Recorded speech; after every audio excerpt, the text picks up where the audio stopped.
All right. Welcome, welcome, welcome.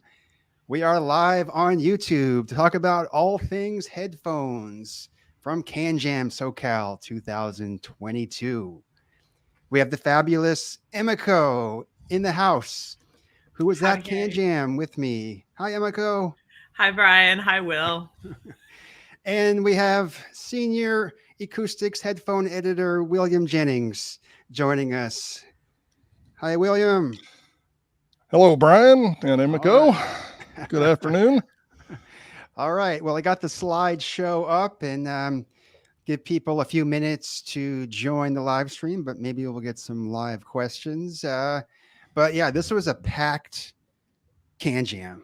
Like this was the most attended CanJam ever, beating New York CanJam 2020. So this was a lot of fun. A lot of people. Every booth was packed. Just about every vendor was there. But as always, there's still a few that you thought would be there and then weren't. But Focal was there. They had a new headphone launch. They launched the Utopia, their new flagship.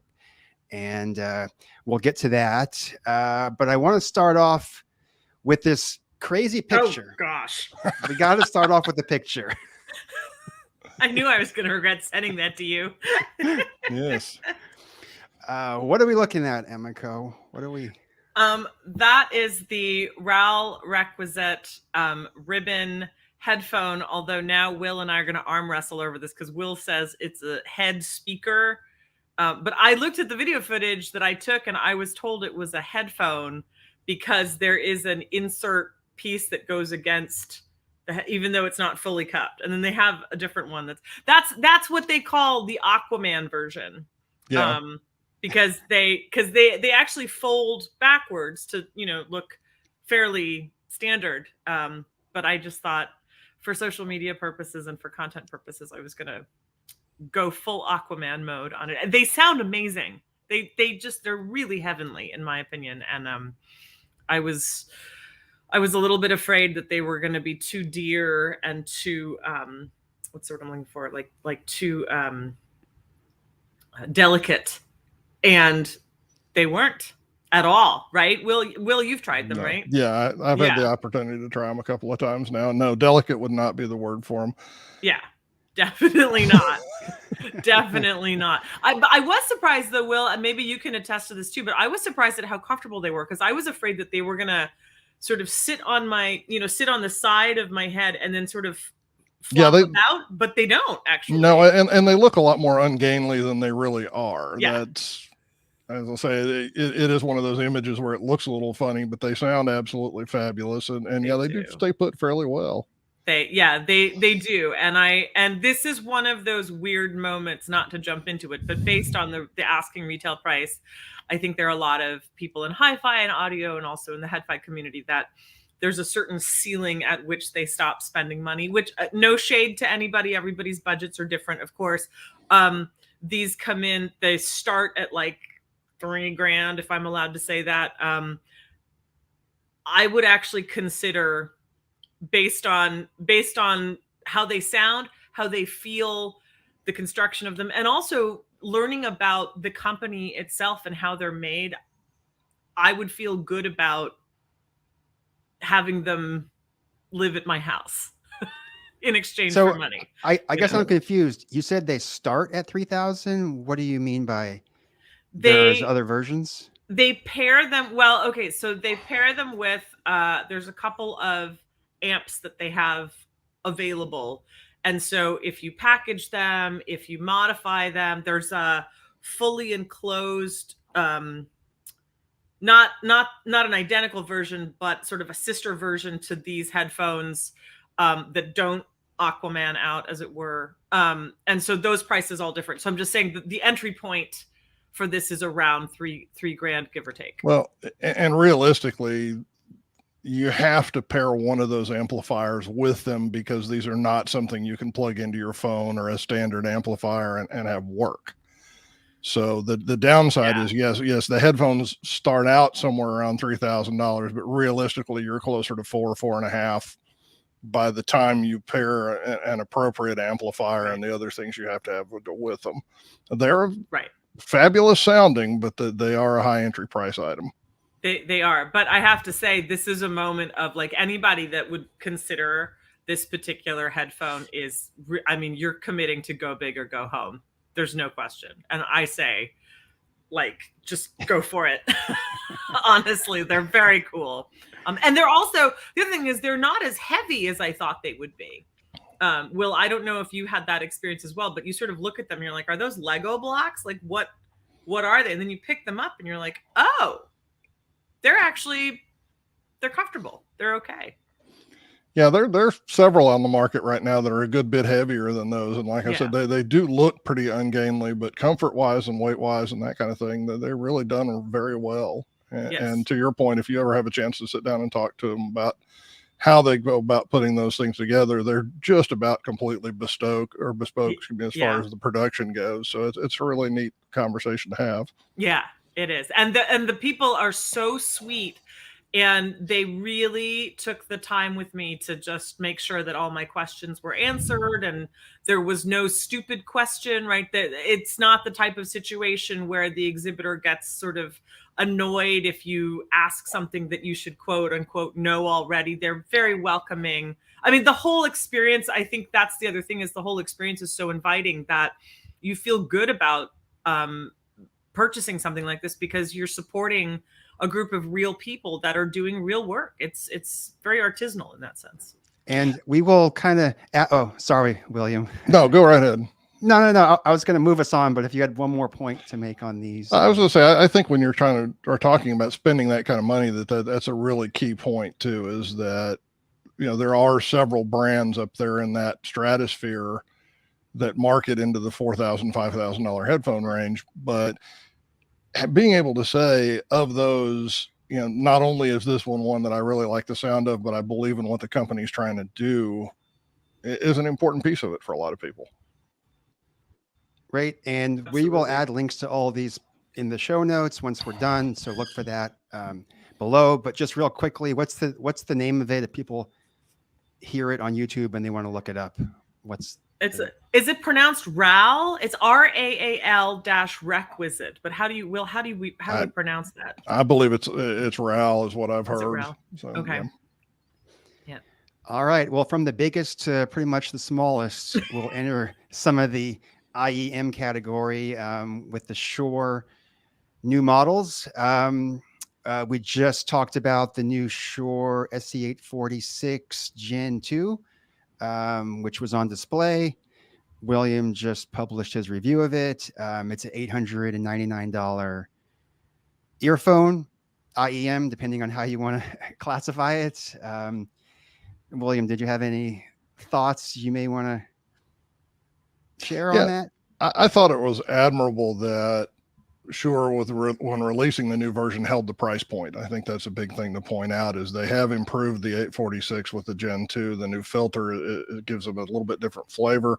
And at the same time, it's still $899, which, if we think about the fact that they've been around, literally almost 10 years now, and they started out at that price, and here we are 10 years later with the inflationary pressures and everything else, and they've managed to keep that. I think that's a huge kudos to them on that one. I think the other thing that they're really pushing into when you look at the table there is that they're pushing the Ionic line and their wireless, that they do have the wireless module now that will work with the 846 and all of the other SE series in-ears. So if you have a previous one that you've always liked, but you'd like to convert it to wireless, that's a big push for them right now too. And we reviewed that wireless setup not too long ago as well.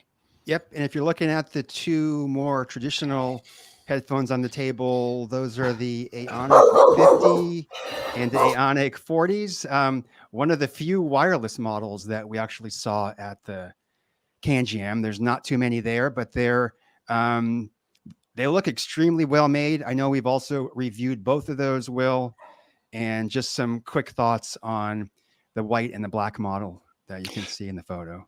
Yeah, the Ionic 50s and 40s are their ANC wireless headphones. That's pretty much their travel models. It's that competition that you have with Bose and Sony and the other players in that space. I really like the Aonic 50 for what they did. The 40 is the little brother, and it's kind of a step back where you lose LDAC and a few other things in it, but it's also about $100 cheaper. So if you're looking for simplicity and a relatively inexpensive model, the 40 makes a nice entry point into the field. The 50 is going to be their direct competitor to the likes of the Sony and the Bose ANC, right. And it does a lot very well. So it acquits itself pretty well in that group. If I'm not mistaken, I think it's around $249 for the 50, $299. I think it's a little. I think I want to say it's $299, and maybe the 40 is $249. Okay, they're somewhere in that ballpark, and those prices have been adjusted fairly recently too. I think so. The 50s are $249, and the 40s are $199. Okay, so they both come down. Well, to be fair, I wrote this at CanJam. I don't know if that was a show special or if that's retail. So yeah, don't quote me on that. I do want to say though that the 40s, I personally like. I think because I tried the 50s first, I would recommend. Spend the extra $100 or I guess now $50 or $60 because the ear padding and the headband cushioning are very different, and it's a marked difference in terms of comfort. And while the sound quality on the 40s is fine, it's not objectionable. You lose. You're going from business class to economy, basically, is what's happening on the comfort level, I think. I think the 40 tends to be a little bit more of an on-ear, while the 50 is an over-ear as far as where the pads fit. Yeah, definitely. I think this is another look at the SC846 in the clear. No, that one. I think that's the Aonic. Okay, that's the Aonic 4. Yeah. Okay. Yeah. And then let's see. There's that's the an SC846 in the new Jade.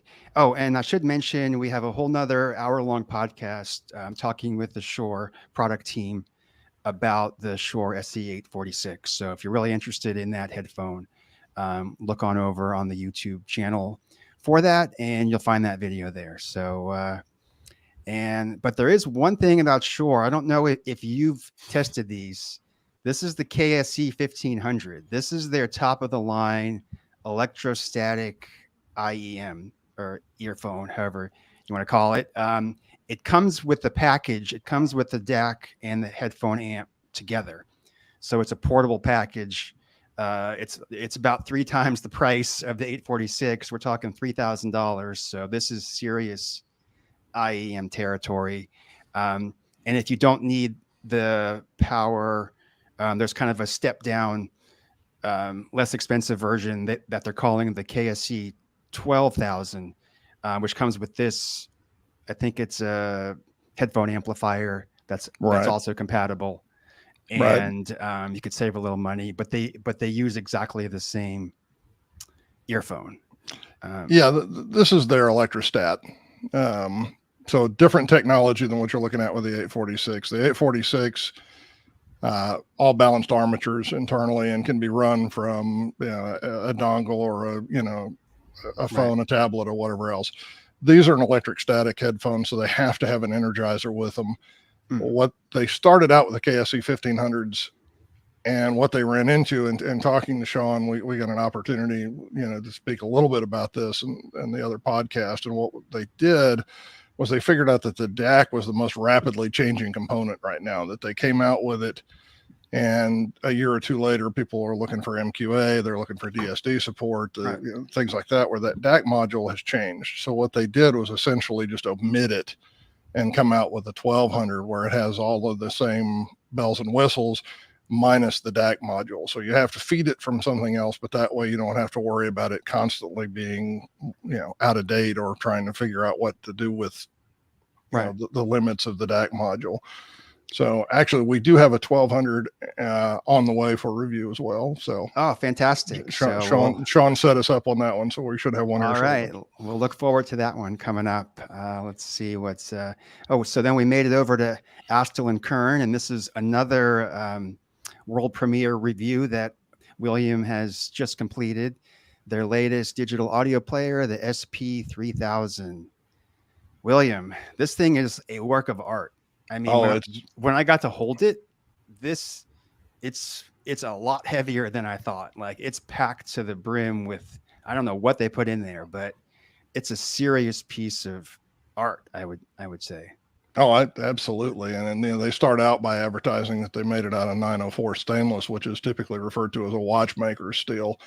It's almost impossible to work with. It's mostly chrome and nickel, and it's extremely hard. So machine tools tend to fall apart while trying to make it and things like that. But it takes an absolutely beautiful polish. And I think, Brian, you can probably attest to it, having looked at it now too. I was stunned when I saw Yeah, this as I say, it's a mirror finish, and it really looks like it's probably chrome plated or something. So normal stainless tends to be fairly obvious where you can look at it and say this is stainless. I don't know that you can with that one. Right. Yeah, no, it's here's another photo of it with some of the operating system, and they also debuted a new Audeze IEM, right? A new partnership with Empire Ears. Nobody's really heard that one. If you were at the show, I got to try it for a little bit, but very briefly. But that's certainly one that we're going to try to get in for review. And we've already talked with the powers that be on that one. Okay, we'll have it shortly. All right. I'm really excited about that. When I did the review of this one of the IEMs that I paired with it that I dearly love, it was the top combination of the day, was the Empire Ears Wraith. And when you look at the Audeze, it's very similar to what the Wraith is spec wise. So it's coming from the same company. It's with Empire Ears. Right. It's a very similar driver configuration to what was in the Wraith to begin with, but it's tuned specifically to the A&K product line. So knowing that was already my favorite pairing of the day, I'm really kind of excited to see what comes with this one, because I think it should be even better if it's tuned more tightly to what A&K was trying to do. So. Right. And this is the extreme high end of portable listening. I think we're over 3,000 for the SP3000, and we're over 3,000 for the IEMs. Yeah, you're closing in on 8,000 for the pair. Okay. Something in that. So it's a pricey experience, but pretty close to the top of the line, if not the top of the line. So yeah, you'd be hard pressed to find anything a whole lot better. And the SP3000 really is a complete desktop replacement system. And when you look at it, if it's something the size of a phone, and it literally can replace that whole rack of components you've got on the shelf at the house, that's an impressive accomplishment. Yep. Let's see what's coming up next. Oh, this was another IEM that Emiko took a photo of, but I wasn't quite sure what it was. So this is the one that I was afraid you were going to put that in there. This is the one that I told you that it was like some sort of weird hi-fi ghost. Okay. I was making my rounds, and there was this gentleman sitting at a table, no signage, no business cards, nothing. And lots of colors. So I thought, cool, right. There's a seat. I'll go sit down. He didn't tell me his name. He's not listed I looked at his badge, and his name was unfortunately something that I couldn't pronounce. He said the company's called KGD. I looked them up online. There's nothing. He says they don't have social media. There's nothing. I looked in the show guide. There's nothing. The table that he was at belonged to somebody else. So I'm wondering if he sort of did a sneakeroonie and but they're there for a reason. I think you liked them in some capacity. They are incredible. So that is their top of the line model. And those retail for like either $469 or $569. They are just tremendous. They have an entry point pair that's $100 that will melt your face off. Like truly incredible. And I'm desperate to find anybody that knows who this company is, because there's nothing on them anywhere that I can find. And I did a lot of digging, and I'm going to pull up my notes actually so that I can tell you about them. Except that here they are. So those are the IEA 5Gs. and I dropped my notes. Of course I did. And they do retail for $569. And it's dynamic drive, 5 drivers. They are utterly gorgeous. The things that stood out to me was that they really have this. First of all, they're incredibly comfortable.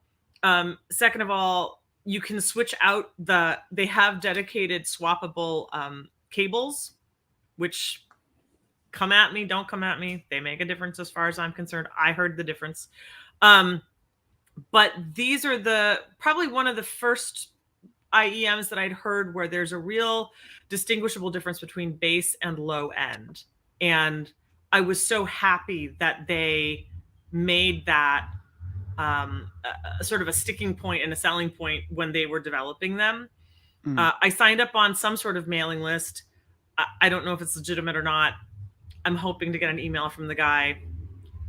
As soon as I find out what they are, right. I'm gonna. William, have those crossed your radar? Do you have any idea? No, I'm busily trying to look them up over here too, because it's not one that I'd heard. So okay. Now Emiko's got my interest in it too. So we'll have to see what we can find for people.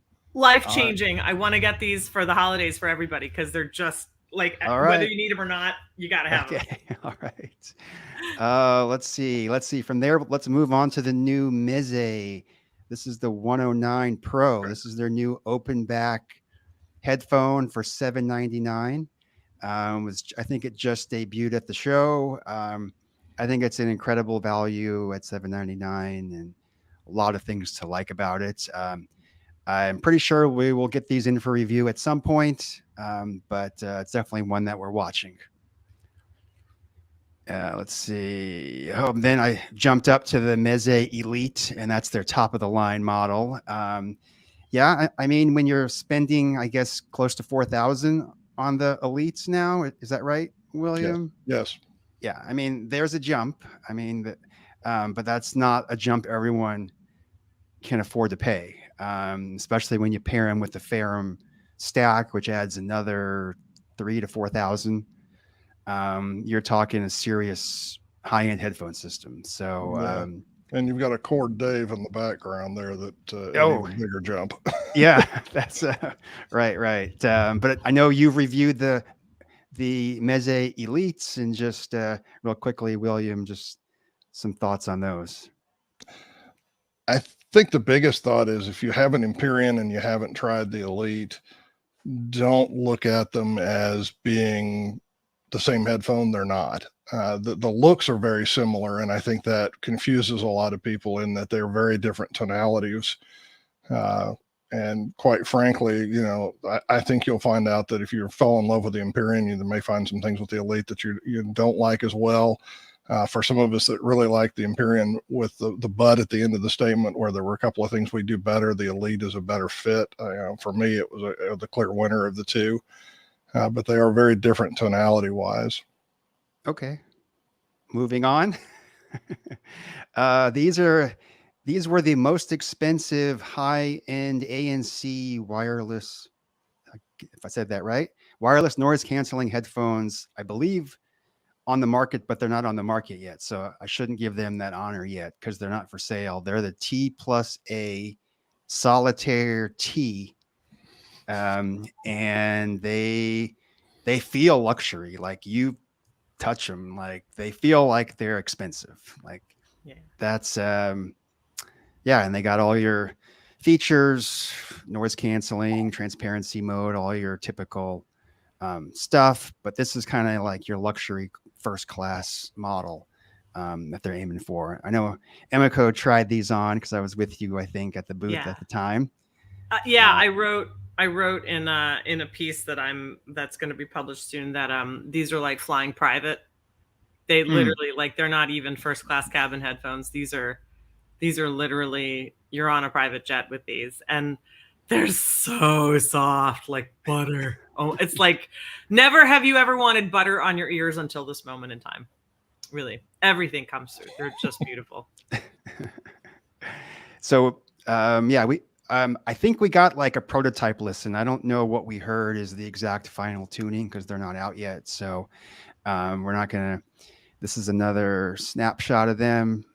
And there was some other stuff from T+A that you wanted to maybe mention, Emiko?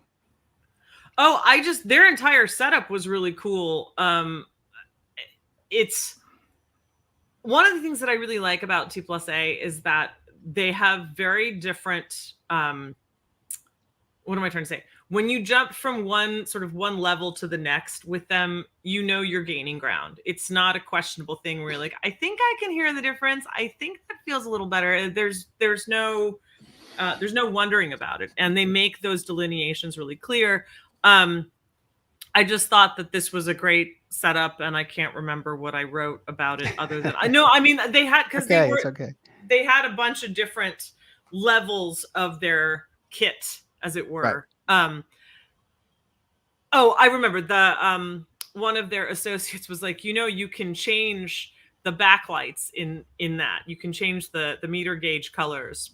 And he was trying to show me like they changed from blue to red to like all these different colors. I thought that was all right. Just a added bonus. That was it, really. Real quickly, William, any insights from T+A that you've come across? I agree with Emiko. I think their products are generally fairly fantastic, and that there is a clear delineation in the product lines. The one thing I would point out is even their low end product line is still a fairly high end item as far as price. Yeah.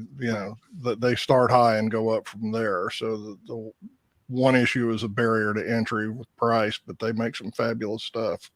Oh, right. Is that sorry, Brian, is that the H200, the HA200? I can't see. Yes. Sure. Okay. Yeah. So the thing that's got a built-in DAC with two converters, one that works for PCM and one that works for DSD. And the DSD, they made a really big point, like they would not let me leave until I wrote this down, that the one for DSD does true bit-to-bit conversion. So congratulations, T+A. I've now said it to the world. Message delivered. There you go. All right. This is another model. Do you recall anything about this model, Emiko? I really liked it. Okay. That's good. All right. Let's jump over to HiFiMAN. This is the new Sundara closeback. Now we're back in the affordable range, $399.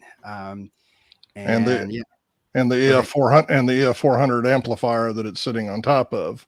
Yes. Which is HiFiMAN's first new amplifier in several years. So it's good to see them back in that market. Yeah. So that's definitely a model we want to check out. What I was told is don't think of them as a Sundara open back clone. Although they share the same name, the drivers have been changed and it's not the same headphones. So that's what I have been told. And I think we're getting them in for review, or Lynn's getting them first. Is that right? Lynn Miller will actually be reviewing those. All right.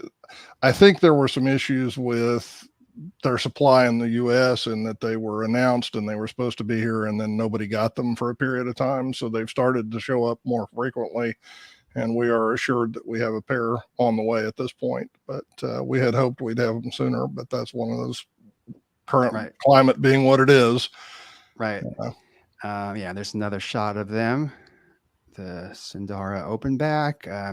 These were super popular last year. They're still in the market. The Deva Pro from HiFiMAN. And what's cool about them is they have a wireless module that you can add on. I think it's called the Blue Mini. And you can make those wireless headphones. And I believe they're $499. Actually, the Diva's cheaper, less than that. Yeah. $399. Okay. As I say, $399 or less. The cool thing about the Blue Mini too is that's really underselling it. It's actually a true R-to-R ladder DAC. It's a really neat little piece of equipment, and it's one of those things where I wish they'd make it in a form factor where it didn't only fit that particular headphone or one or two of them, because I think it would get use outside of just that market. It's really a very good little Bluetooth, DAC amp. Okay, now we're getting back into the crazy stuff. You didn't tell me you took that, Brian Mitchell. Will didn't take it, and I didn't take it. Yeah, no kidding. Surprise! This is live. This is the Abyss headphone that Emiko That is an abyss of a picture, Abyss. I'm Yeah, so sorry about that. too. The 1266, yes. Yeah. Yeah, I'll let you tell us about them, Emiko. Uh, well, so this was at Wells Audio, and they wanted me to try out a bunch of stuff, and they handed me a pair of headphones that I had, right, as we all know at CanJam, like there's a bunch of repeat headphones that go round. So you go from station to station, and oftentimes you're listening in the same cans as a couple stations before or whatever. And I said to them, I said, I've been hearing these all day. I'd really prefer if you wouldn't mind getting me something that was, sort of in the back, as it were. And so after a fair bit of rearranging, that's right. They had to like pull some cables for you. Yeah, just to try something right. different. Okay. And the poor gentleman sitting next to me had a very sour look on his face, like, I'm never gonna get to hear that. But I'm so glad, right? Because this is where we got that reaction to the AC/DC song, was on this setup. And aside from the fact that the only complaint that I have about the Abyss headphones is that it is like wearing a bit of a retainer headgear thing from the 80s when I was a kid. Other than that, I will say they're extremely solid. They sound phenomenal. They're very upfront in your face, coming at you from all sides. Bright but not harsh, very pronounced, very punchy, very articulate. Not as aggressive as I thought they would be, but in a good way, because they're very dynamic in that sense. And in terms of volume adjustments, like what I was listening to, because I didn't just listen to AC/DC, I listened to a couple of other things. Like a lot of subtleties come through in a really, really nice way. But it definitely did feel like I was putting on a football helmet or some sort of nighttime headgear. But other than that, they were great. I dug them. William, have you had a chance to try the Abyss? I have. They're a very polarizing headphone for the reasons that Emiko already pointed out. They do look a little odd on the head with that squared, you can see it there. Almost a cube-like design to the headband. Right. Oddly, it's another one that's a little like the SRA-1, though. On the head, they're fairly comfortable. They just look a little ungainly. Yeah. To me, Emiko says slightly bright, but not harsh. To me, they kind of sit right on that border where they can get a little harsh depending on how the track is recorded. So they tend to be extremely revealing in that regard. And if you've got something that's leans a little bit to that direction anyway, they can be a little over the line. All right. Okay. We moved over to Audeze from there. I think those are the LCD 5s. That's another headphone, William, we have reviewed on acoustics. So definitely go there for a deep dive. We got to listen. They were everywhere. Like almost every vendor had an LCD 5 somewhere for you to demo their amp, their DAC, wherever. But they were also at the Audeze booth. They had them hooked up to this Niagara. I think that's how you say it. Ultra high end. I don't even know how much that cost, William. Do you have any? You don't want to know. I don't want to know. No, you don't want to go there. We're talking way into the 5 figures. With that setup. Anything to add about the LCD 5s before we move on to the carbon? I think it's telling that everybody had an LCD 5. I think that, they are sort of the gold standard at the moment as far as what's everybody agrees is right at the pinnacle of what you can do with a standard headphone. And to go ahead and jump to your next slide there. Yeah. The carbon and a few of those others will actually potentially outdo the LCD 5 on absolute detail, but you're into an electrostat where you've got the bigger cost on the back end for the energizers and things like that. So I think that says a lot about when the whole industry is using them as the demo. That speaks to their position in the market. Yeah. Yep. The carbon, it's just really the extra inconvenience or the less compatibility you have with carbons that is really the only downside that I can see. Yeah. There's a really cool backstory if you ever get a chance to talk to the folks at Audeze too about the carbons and why they were developed initially and what the technology was made for. So, oh yeah, I think we have a story on that on acoustics. They were actually made for medical MRI machines. Yeah, they had those. I believe that's the had those part of the backstory. Non-magnetic in order to do it. So it's an interesting story. Right. I would point out too that while we're talking about this right now, they've come out with a deal that's a trade-in for either the LCD5 or the Carbon, where if you check out Audeze on that, if you're interested in either one of them, there's a trade-in deal right now where you can get, I think it's either one of them at $24.95. Again, don't quote me on that, but when you trade in one of your other high-end headphones toward them. Right. So, all right, Emiko, this is one of your photos. Oh yes, this is audio, which people call Awadio audio, and that's not correct.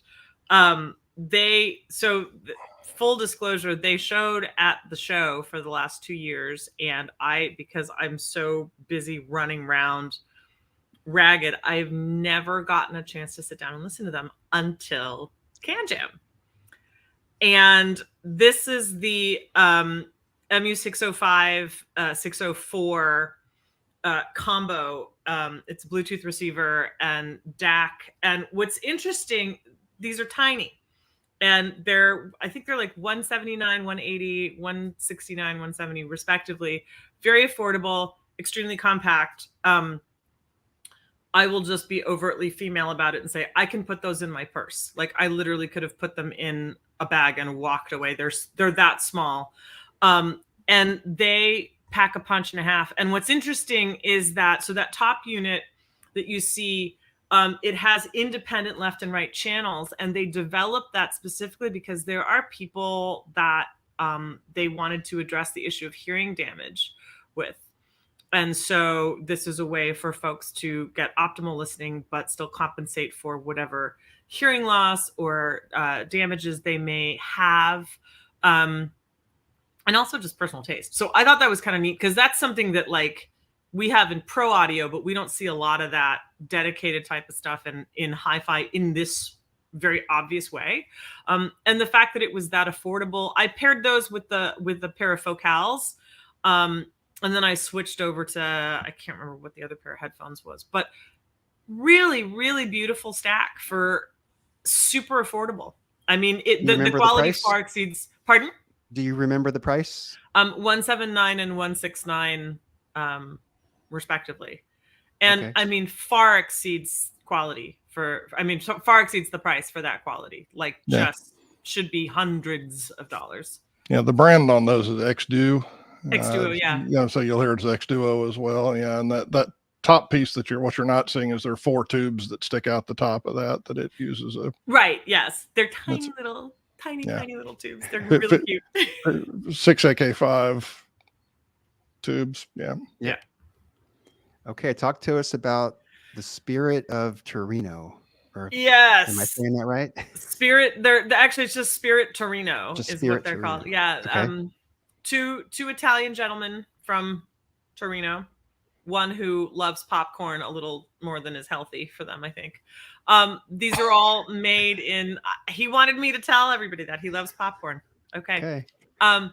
These were, so the story, I'm going to paraphrase a little bit, but the story is that all of this is made in Italy. Most of it's made by hand. Obviously, there's certain components that are not pieced in there by hand, but everything down to the leather of the headband is all either produced in or made in Italy. And they're 3 levels of headphone, as it were.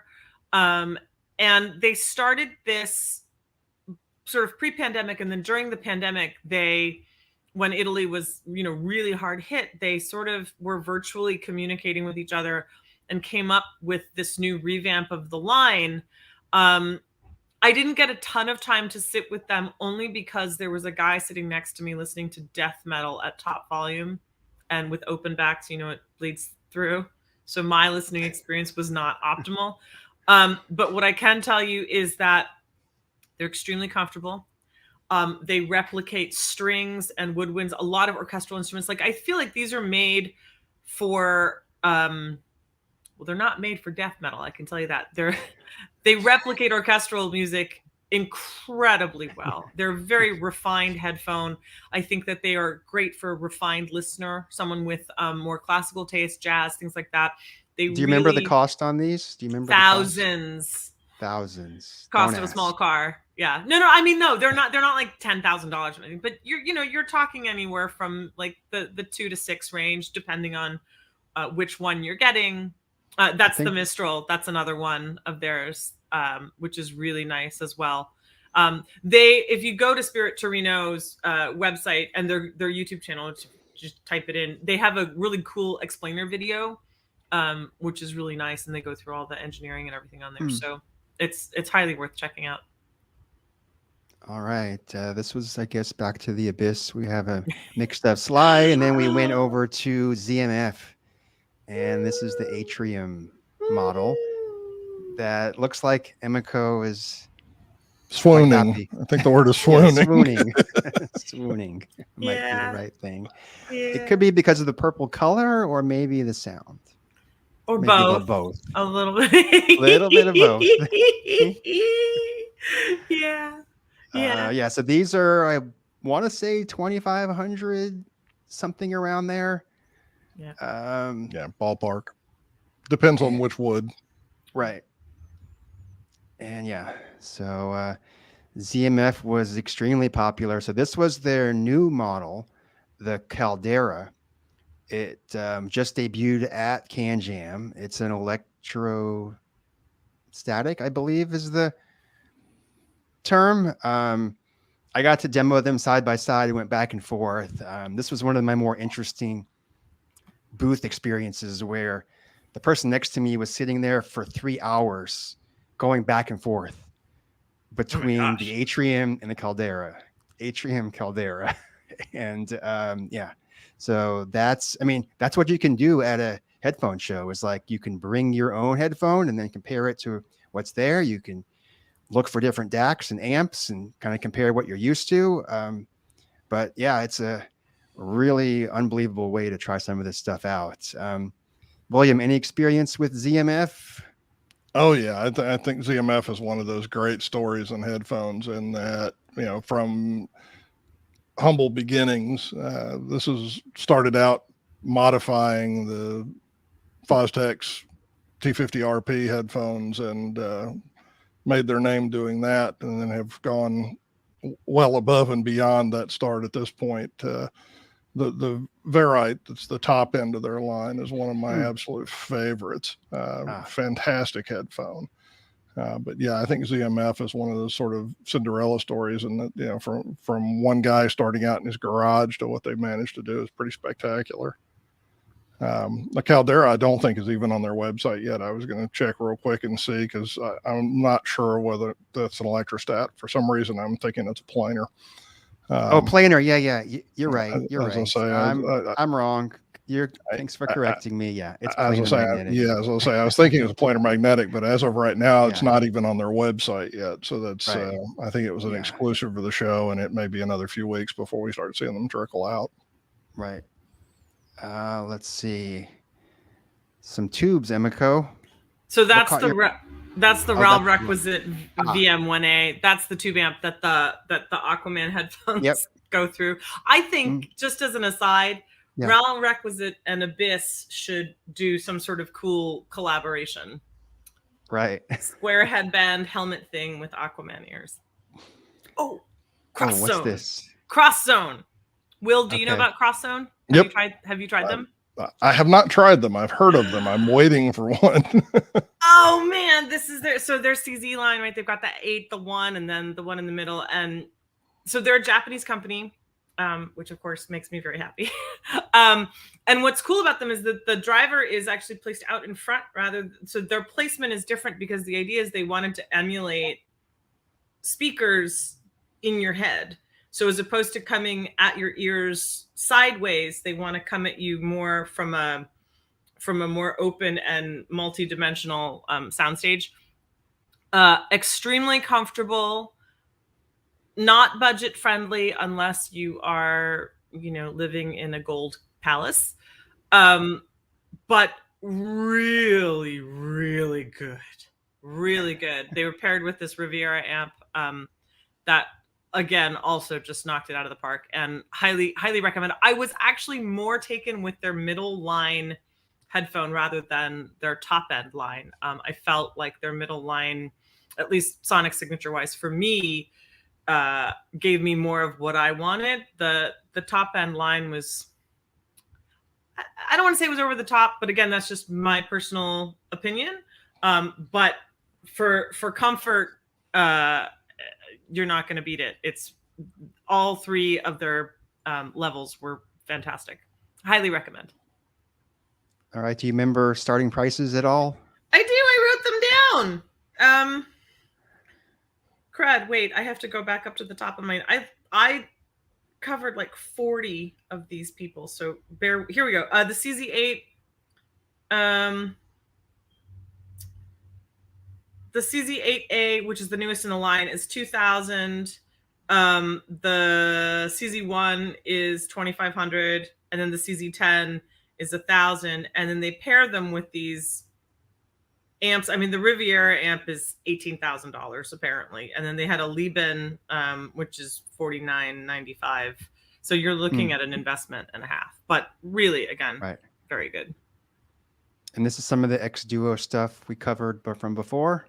Yeah. Or briefly covered. Yeah, those two are almost criminally underrated amplifiers. It's ridiculous how good they are for the price tag. Yeah. The TA30 on the left is I guess right. That one is a full blown DAC amp. That's a ESS 9038 2-channel DAC in it. Plug it in. It's and insanely powerful. Yeah. The TA26 is strictly an amplifier, and it's very similar in a lot of regards to the bottlehead crack design. It's a 6SN7, 6AS7 tube design. I think it's a little under $400 at this point. It might be right at $399, but just ridiculously good for what they cost. All right. Rasan. And then we have Centrance, right? Yeah. Is that Centrance DAC Mini and the Rasan? Yeah. What a combo. Yeah, that's a relatively budget DAC Mini. Are we in the budget category now? Kind of. The really cool thing about it is it was actually designed to pair it with the Mac Mini, right? Yeah, it's designed to be a compatriot to that, and it was crowdsourced. Lots of features in that one were basically by crowd request. So. So the DAC Mini goes for $2,000. Okay. So if you're considering that budget, not quite. They have some other budget things that are coming. I believe they're not. Those are under. Those are about 800 a piece. Right. That's the ampersand and the M8 V2, and we've reviewed both of those. They're great. They really are. They're great. I was really taken, Will, with the bass boost and the treble boost that it has on there, because the subtlety of it, and I got a chance to talk to him quite a bit because he's a keyboard player and a bass player as well, and we know a lot of the same people, it turns out. But who is him? Real quickly. Sorry. His name is Michael Goodman. Goodman? Okay. Is that right? Yeah, that's right. Goodman. Yeah. Super nice guy. And I was telling him, he said, "Oh yeah, flick the bass boost on, and you'll see." And it was so funny because normally you hit a bass boost on something, especially coming from Pro Audio, and it's like, whoa. And this was like, you almost didn't hear it until you turned it off again, and that's when you knew that it was gone.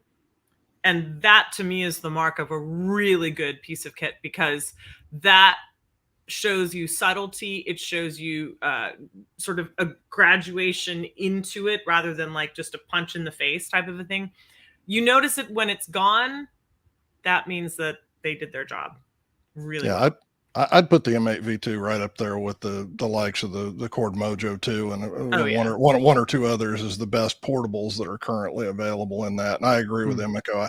I have gotten to the point where I hate to see something with bass boost coming because it's one of those, oh God, here we go again. Yeah, totally. You know, let's see if we can just muddy up everything, you know, and overdo it. And there are one or two companies that I think are doing it very well that everybody else should take lessons from, and this is one of them.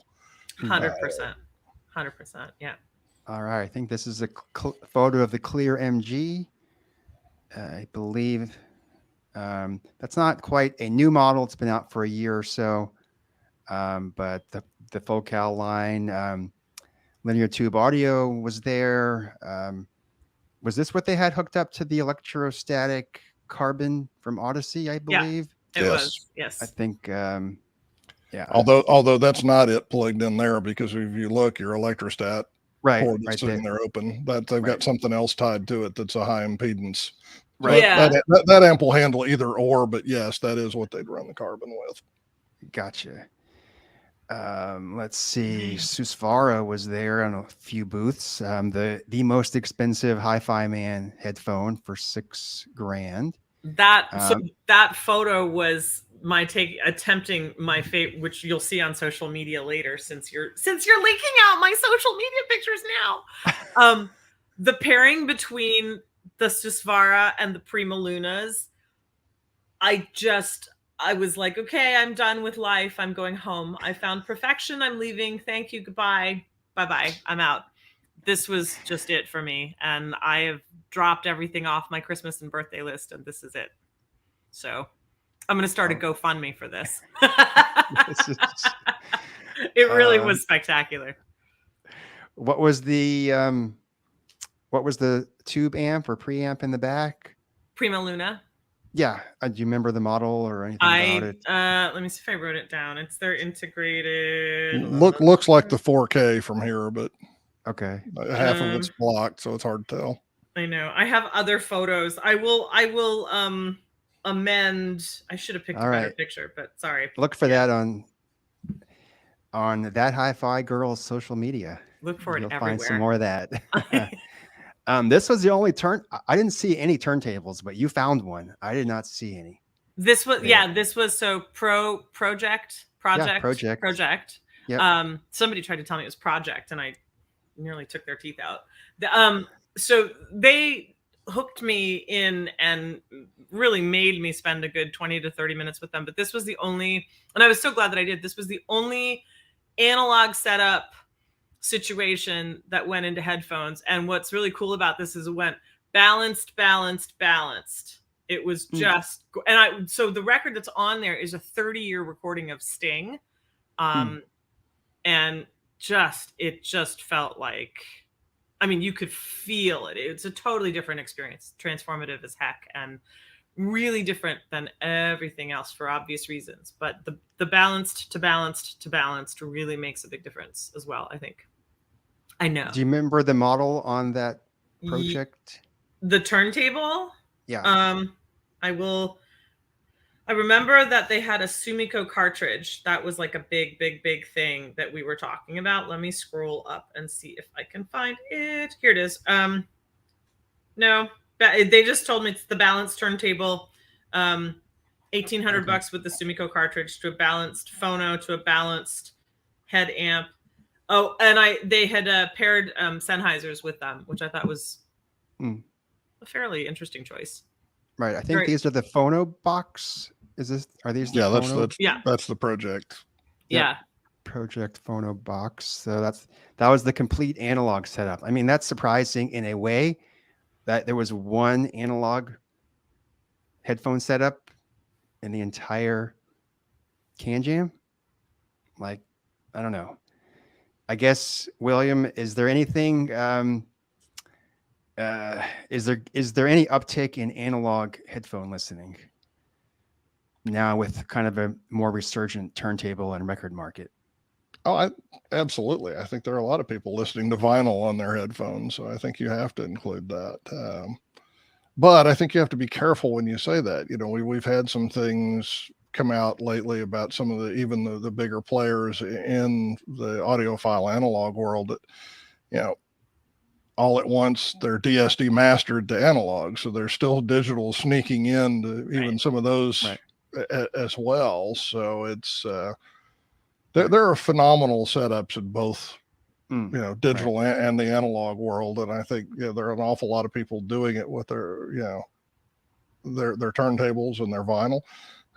But there are an awful lot of great, you know, digital sources these days. And the line has can be very hard to tell the difference. Right.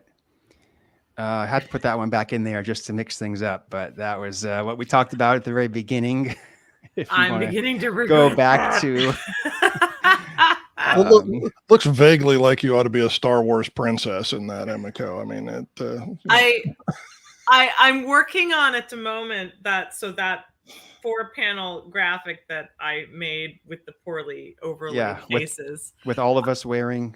Yeah, sorry in advance and in arrears for that, Will, but there's a video of that coming too, because I'm making one that's called How It Started versus How It's Going. Oh boy. And I will send to Brian, and then Ian will have me blacklisted post haste, I'm sure. All right, that's Emiko wearing the HiFiMAN Sindara closeback. Looks like an LCD5 got back in there. Is that a HE 1000? Yeah, that looks like a 1000. Okay. Yeah. Let's see. Oh, now I got over to the Chord booth. They had the new MM500 paired with, I think this is the Annie. It is. And that was relatively a budget combo for Chord, I think, other than it's still going to cost you $3,000 to $4,000 for that setup. Is that about right? Or am I off, Will? No, I think that's about right. It may be a little under the 4,000 mark, but no, yeah, for Chord, you go from Mojo that's under 1,000 to everything else. Right. And then we go to their top of the line Chord Dave with the M scaler. I was like pretty drawn to this setup. I don't know, for whatever reason. And a DCA Stealth there in front. That was the Stealth, and that's the Dan Clark Audio Stealth. And I was able to meet Rob Watts there. He's the designer of the Chord Dave, and the DCA Stealth seemed to be one of his favorites. Like that's why he had it there. Like he could put any headphone there. But that was interesting. But yeah, the Chord Dave is a DAC with I don't even want to go into how it all works. But I think we're in like the $15,000 range on a DAC. Is that right? Yeah, it's a competitor to the DCS and the some of the other high end. Have you had a chance to hear it yet, or William? Yeah, and I hadn't been able to walk out with one yet. I'm a little like Emiko, where it's right. We want to walk out. Emiko's going to pick up the Susvara and the Primoluna and walk out, and just call it a day. And one of these days that's me and the Dave. But I need a big coat for that. Yeah, as I'm saying, I haven't figured out how to smuggle one out yet. But they are phenomenal. Yeah. Oh well, there was one new Dan Clark audio headphone there. That was the Expanse. And that's the open back. There, and they had quite an interesting setup with some more Chord products and head amp. Yep, so that's the head amp GSX in the background there. Okay, then we got over to DCS. Okay, now we're up to a stack that retails for $30,000. Closer to 25. But by the time you throw that Spirit Torino in the front end, you're probably pushing 30. And for some reason, that headphone I always look at and makes me think I ought to sacrifice a goat. But I can see that.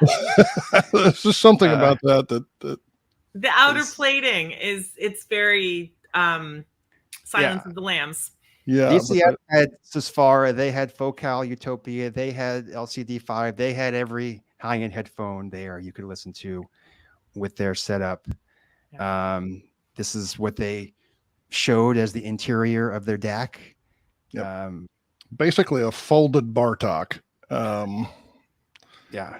Yeah, you look at the there's the Focal Utopia's the new one for 5,000.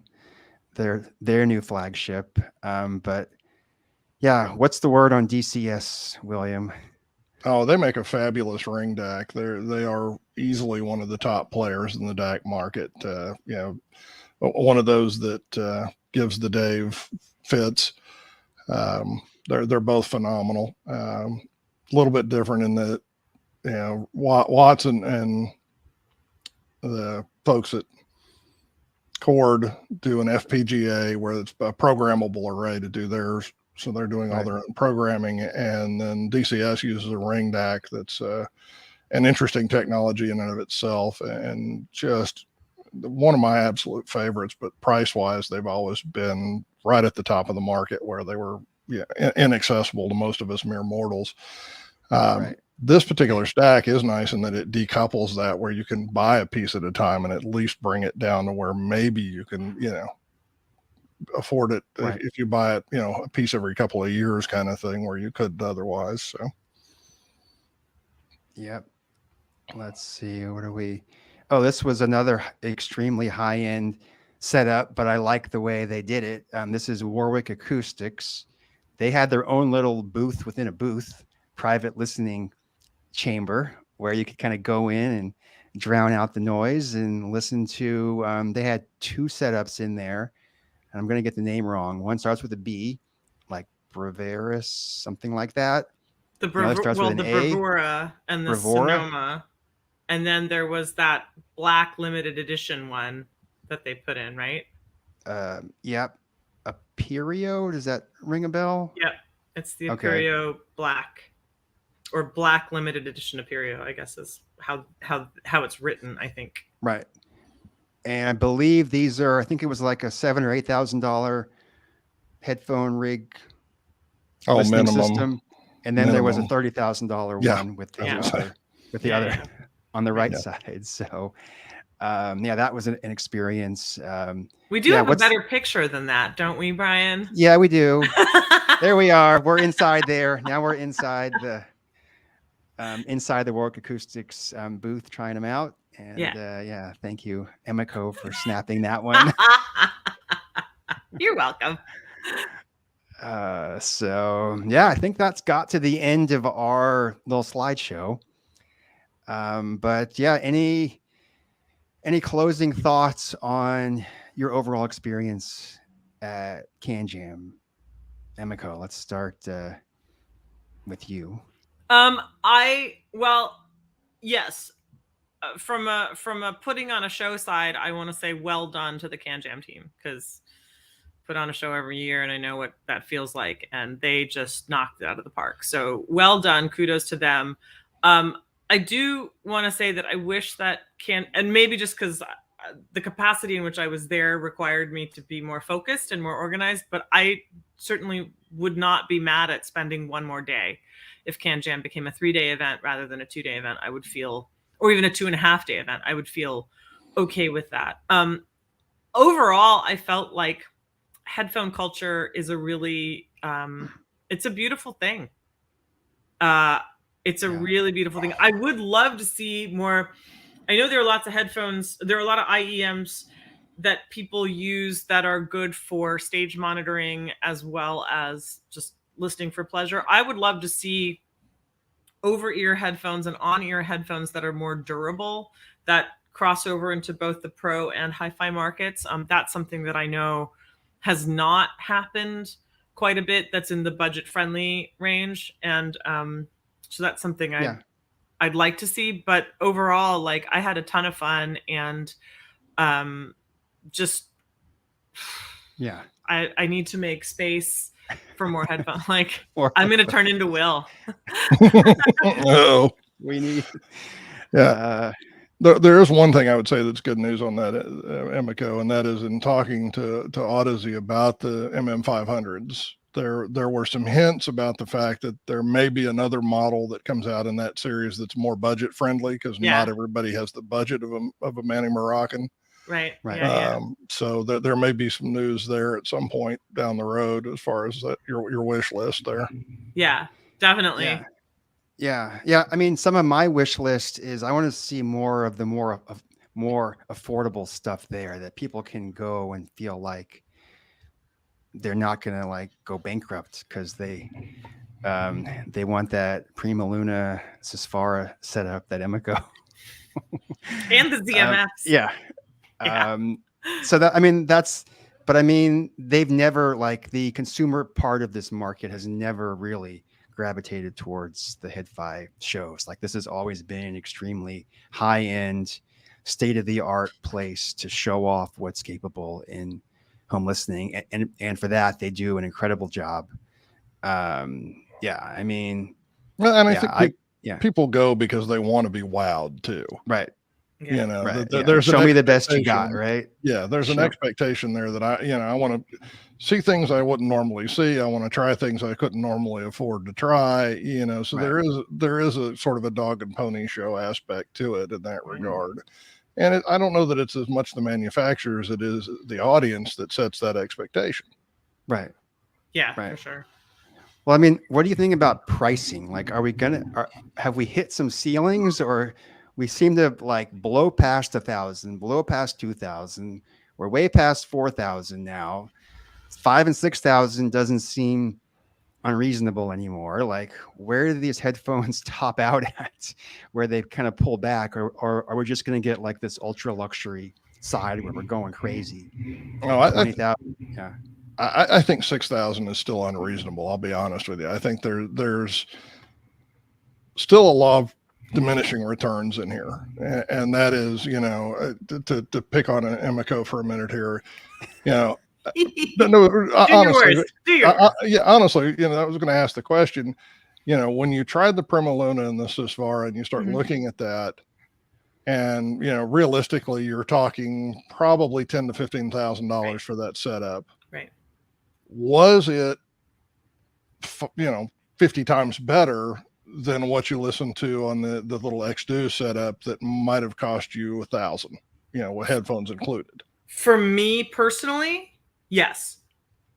It was, well, I wouldn't say that it was 100 times better, but it was markedly better. And I would,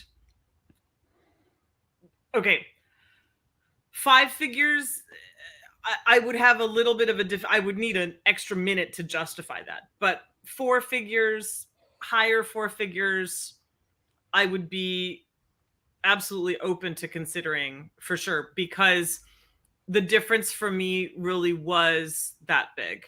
Okay. And to that point, that's why both markets exist. There will be a lot of people that look at it and say, you know, I can do for $1,500 with, you know, a Biodynamic T1 and an xDuoo amp, Right. and get great sound, and it's really good, and I like that, you know. And then you have the people that say, no, this is really enough better that it's worth that difference in spend, and that's why those two markets are going to continue to exist. Well, I want to add, Will, to your point, and just say this is the difference to me between like comfortable, you know, nice sneakers versus dress shoes. Both, you can have both, right? There's nothing that says that you can't have both if you can afford them and you have the space and you have a spouse or partner that's willing to look on quietly while you accumulate the stuff. But they give such a different experience that, I mean, I would be perfectly happy with the xDuoo stuff as well. I wouldn't ever venture to say it's one or the other. For me, they brought very different listening experiences and very different enjoyable experiences. And so if there's a way for me to have both, I'm going to make it happen. Now you are sounding like me. Yeah, there's a way to that. But that's the truth of the matter, is like they are so different that I think it's worth exploring all of it and then seeing where you land in it. And that's the journey of it, I think. Yeah, so somebody had said at one point there, you know, what's your end game? And I said, I view the whole thing like Pokemon. I'm trying to collect all of them. Oh yes, 100%. So. 100% with you on that. Yes. All right. Well, I think that's a great way to end it. We're gonna try to collect all of them. We're gonna collect them. We're gonna review them. Yeah. Don't forget to subscribe to our YouTube channel. Subscribe to our newsletter. I want to thank senior headphone editor William Jennings for joining us, and that hi-fi girl, Emiko. Thank you all.